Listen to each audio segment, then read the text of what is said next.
Hello everyone and welcome to Kaji's channel. So sa video na to, pag-uusapan natin ang basics ng zero. So isang feature ng zero ang pag-uusapan natin ngayon, and kung interested ka, please keep on watching until the end. Do not skip para wala kang ma-miss na tips and tricks na i-share ko throughout the video. So without further ado, let's get started!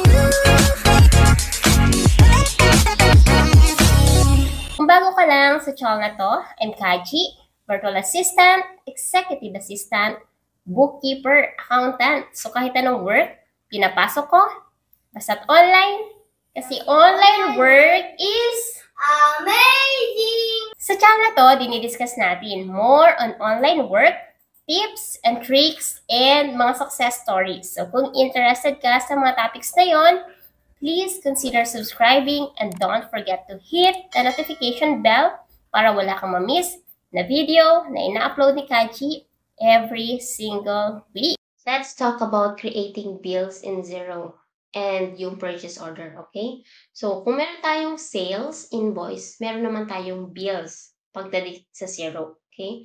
So, nagre-record tayo or nag-create tayo ng bills to pay kung meron tayo or yung ating client ay merong bill na babayaran or nag-purchase ng something on credit. Ibig sabihin, yung binili niya is hindi pa nababayaran. So, we have to record yung accounts payable. So, every time na magre-record tayo ng accounts payable, wala tayong ibang pupuntahan kundi ang bills to pay. Okay? So, ulitin ko, every time na magre-record tayo ng accounts payable, ang pupuntahan lang natin is bills to pay. Okay? So, pero unahin natin tong purchase order. So, nag-create naman tayo ng purchase order kapag meron tayong gustong i-purchase na item or supply. Or pwede rin namang inventory item. For example, inask ka ng client mo to create purchase orders sa zero para ma-check kung available pa yung mga product na bibilhin natin doon sa mga supplier natin. Or pwede rin naman natin malaman para kung may nagbago sa pricing nila and para malaman natin kung yung product na bibilhin natin is available pa. Okay? So, pag mag-create tayo ng purchase order, ganun din, bills, business, and then purchase order. So, sa purchase order, meron ditong new purchase order, and katulad ng ibang tab, meron din sila. So, all, draft, awaiting approval, approve, and build. Okay? So, kung gusto mo mag-create ng new purchase order, click mo to. Okay? And then, lagay mo lang yung information na kailangan nila. So, for example, bibili tayo ng item na How to be Successful na libro. So, for example, yung How to be Successful na libro is, alam nyo naman na, ano din siya natin, na binibenta. For example, for this example lang ha, itong product na to is binibenta din natin. Pero, binibili din natin siya sa manufacturer. So, ngayon, kumbaga parang dropshipping or pwede rin namang e-commerce, pero nga lang, itong product na binibenta natin ay binibili din natin. Okay? So, for example, ang supplier natin ay Yulo Company. Okay? So, since wala pa, create new contact. Pero kung meron na, makikita yan ni zero. And then, date is yung kung kailan mo create yung purchase order. Delivery date is kung kailan mo ina-expect na darating yung product. So, for example, June, okay? And then yung purchase order number is automatic na yung create ni zero. Reference naman is kung meron kang any reference na gustong ilagay dito. Okay? Let's say, May order. Pwede naman. Or any note na pwede mong ilagay dito. And then, again, pwede mong i-edit or i-select kung ano yung tamang currency. And then, you can also include dito kung low tax, tax inclusive, or exclusive. Okay? So, ngayon, let's try to click this one. And then, halimbawa na order tayo ng 100. Okay? So, alam natin na 12 yung unit price kasi sinet up natin ito kanina nung nag-create tayo ng products and services. Okay? And then, itong postal address naman is, since sinet up na natin ito kanina, ito na yung babasa ni zero. And then, kung merong attention and telephone number, and kung may delivery instruction kayo, pwede nyo ilagay din, okay? And then, pwede nyo i-save. Pag sinave nyo, again, nasa draft po yan. And then, kapag clinic mo submit for approval, kung merong approval pa na kailangan, sa management, pwede rin. And then, kapag nasa awaiting approval na siya, pwede mo na siyang i-approve. Okay? Pero kung ikaw din lang naman ang mag-a-approve, so from draft, pwede mo nang i-approve. Hindi mo na kailangang i-move sa awaiting approval tapos i-move sa approve. Okay? Hindi na. And then, okay, since nasa approve na siya, kapag ang invoice ay nasa approve na, you can still edit it. Okay? Edit, and then update. Since approved na siya, pwede mo na siyang isend. So, itong 2 is kung kanino mo isesend siya, ha? And then, isesend mo lang, okay?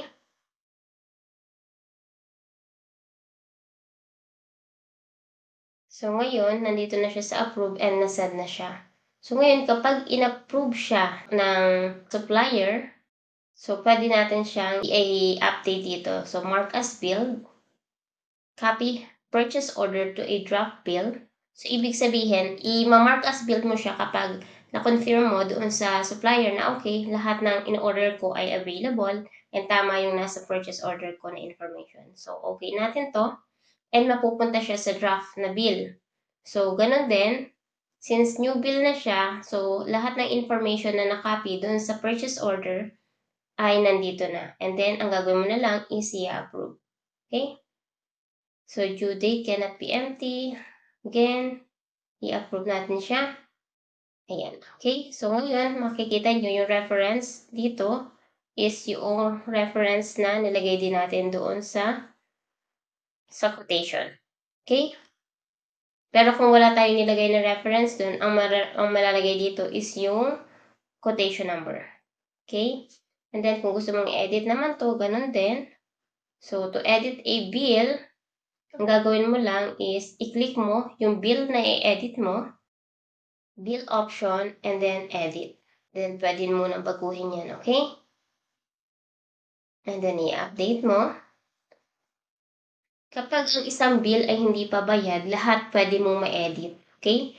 From dito, pati ito, due date, reference, lahat yan, pwede mong ma-edit. Okay? Kasi meron tayo dito edit option. And then, pwede mo rin siyang i-void agad-agad. Okay? So, for example, itong bill na to ay binayaran na natin on June 2. Okay? Ngayon, prepaid natin siya kung saan, and then add payment. Okay? So, kapag pumunta tayo sa PayPal, makikita nyo na yung payment na ginawa natin is nandito siya sa account transaction. So, ito siya. Payment, YOLO Company. Okay? And then, balik tayo dun sa bill. Since bayad na natin siya, makikita nyo na siya ay nasa paid na. Paid tab. Nandito rin siya sa all, pero may nakalagay dito na paid na. Okay? Paid. Ayan. So, halimbawa, ang isang bill na paid na ay hindi mo na basta-basta may edit. Ang may edit mo na lang dyan is yung due date, yung reference, at saka yung account. So, try natin, edit. Ayan. So, yung from, pwede rin. Pero the rest, hindi na. So, as there are payments applied, only some fields can be edited. So, hindi na pala pwede yung account dito. So, ang pwede na lang is due date, reference, and yung company. And then, halimbawa, sisave natin kung meron kang nabago. Pero for example, wala kang nabago at kailangan mo talaga siyang baguhin, so ganun ulit. Kailangan mong i-remove redo yung payment. Okay? And then, remove redo. Ayan. Pag pumunta tayo sa PayPal, since na-remove redo natin yung payment, wala na siya dito. Okay? Wala na. And then, kung i-edit mo, ganun din. Since wala ng payment, i-edit mo na. Sabihin natin 200 pala siya. Okay? So, update. So, kapag binago mo yung quantity, mababago yung amount, make sure na tama yung total. Okay. So, ngayon, meron na tayong bill na na-create from purchase order. Kaji, paano kung walang bill? walang purchase order. So, punta ka lang direct sa bills to pay or pwede rin naman dito, bill. Okay? Tapos, kung mag-create ka, new bill. New bill. And then, ayun. Gawa ulit tayo. Lulu. Company. And then, kung kailan ang due date, yung date is syempre kung kailan mo create yung bill. Reference is, or ito naman ay depende rin sa document na hawak mo, okay?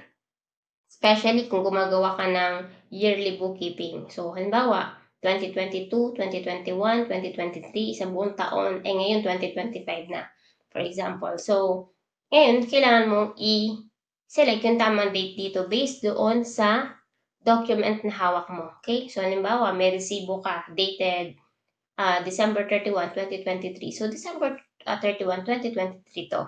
Okay? And yung due date, kung ano din yung nasa receipt. Okay? Yung reference, kung ano yung nasa receipt, pwede nyo din yung ilagay. Okay? And kung gusto nyo mag-attach, pwede rin. So, let's try this one. Okay, so in-attach natin. So, kunwari, ito ay isang bill na binil ni, kunwari lang, ni KJ dito sa company na to. So, ngayon, ang gagawin natin is KJ to. So, kung ano date nun, May 30. So, May 30. Due date, meron ba?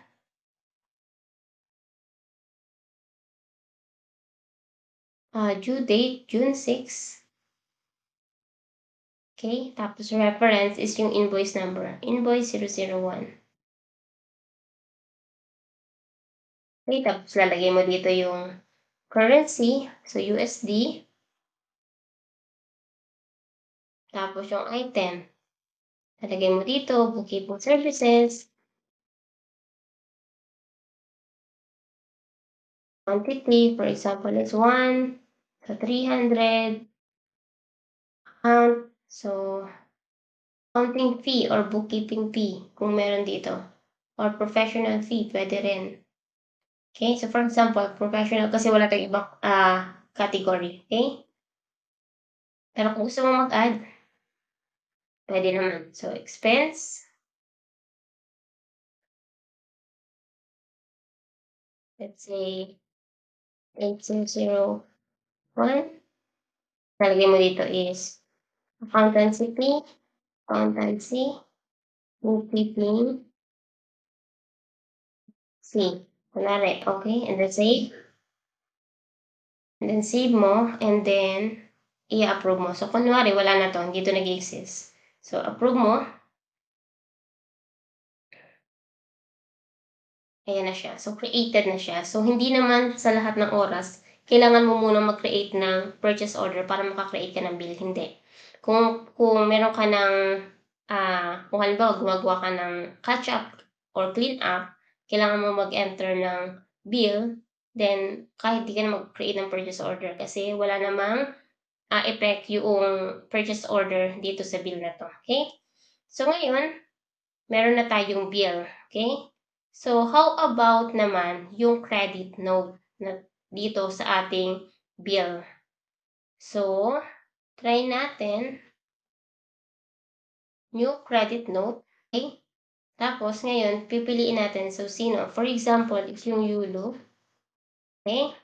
Tapos, yung reference, ano ba yung invoice number na meron tayo? For example, kung ang kinikreate nating credit note ay para dito sa bill na to, lalagay natin dito. Okay? And kung gusto nyo mayroong i-attach, pwede naman.